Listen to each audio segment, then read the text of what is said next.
Hey guys, so today we're going to be talking about point of view in The Giver. So let's go ahead and take out our notebooks. In the top right hand corner, as always, put the date. Today is August 11th.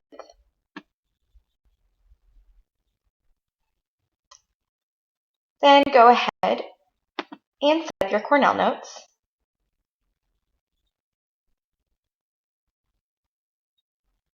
First we'll write objective on the left.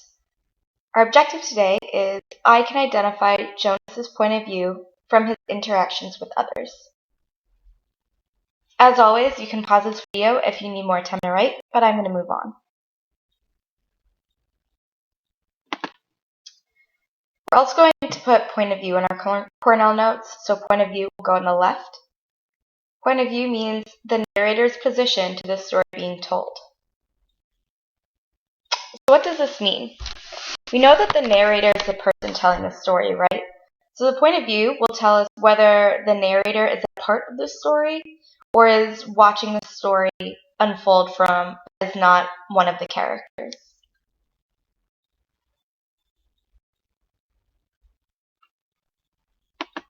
Some books are written in first-person point of view.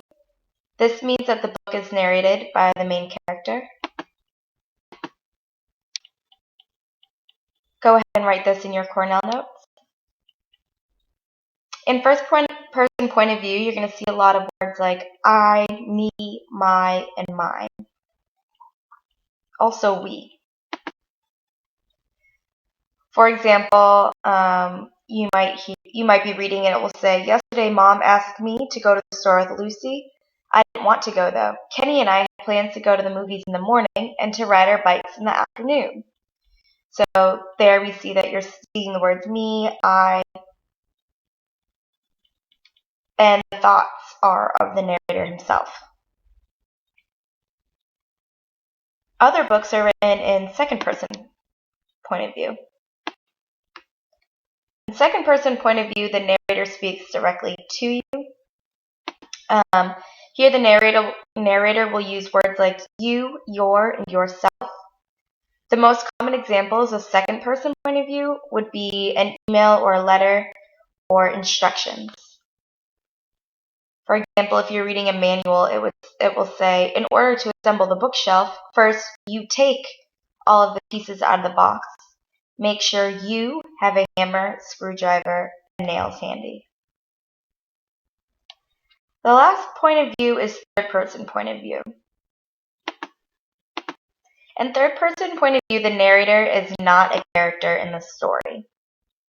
You'll have pronouns like he, his, she, hers, they, and them.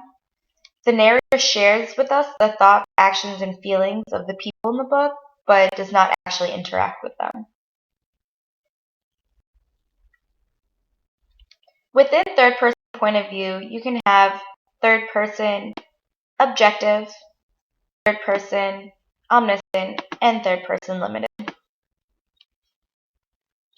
In third-person objective, we know the thoughts and the feelings of no characters. We're not seeing into the minds of any of the characters, and each person in the book we know the same amount about. In third-person limited, we know the thoughts and the feelings of one character. So we'll hear other characters speak and see other characters act, but we won't get into their minds. We'll only see into the minds of one character. And in third-person omniscient, we'll hear the thoughts and feelings of multiple characters. Let's take a look at some examples. This would be an example of third-person objective. The roar began at the back of the crowd and swept like fire in heavy growing crescendo until it seemed to toss thousands of hats above their heads. So here we see that we're not getting the thoughts or feelings of any characters. We're just being told sort of the setting and what's going on in the story. Here's third-person limited. Third-person limited would be something like Harry Potter, where the entire story is told from Harry's point of view. So in the second paragraph, it says his hopes hadn't been high.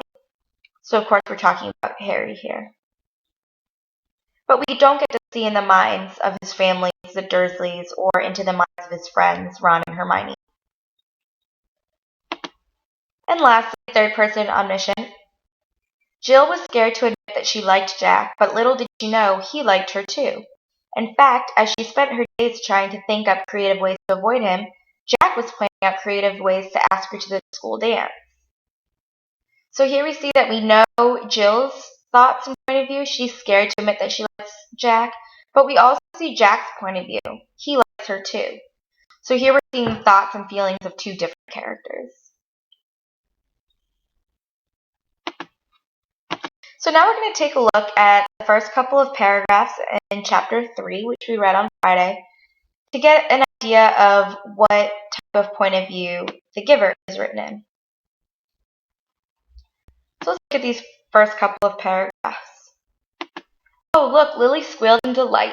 Isn't he cute? Look how tiny he is. And he's funny eyes like yours, Jonas.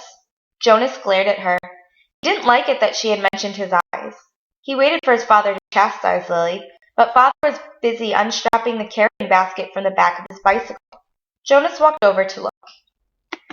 So, we can tell that the words he is used a lot.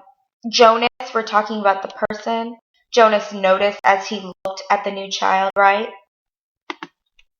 So these are all words that cue us into the fact that this is going to be third person. We don't see any eyes. We don't see any U's. Now, we have to figure out if this is third person objective, limited, or omniscient. So, we have to ask ourselves, whose thoughts and feelings are we hearing? We're not hearing Lily's thoughts and feelings unless she's saying them, unless she is telling us in the book. And we're definitely not hearing Mom and Dad's point of view either. We're only hearing the thoughts and feelings of Jonas. So we see that it's Jonas walking over to take a look. Jonas glared at her. Jonas didn't like that she had mentioned his eyes. So we can tell that we're only seeing the point of view of Jonas and we're only seeing his thoughts and feelings. So we are going to say that this is third person limited.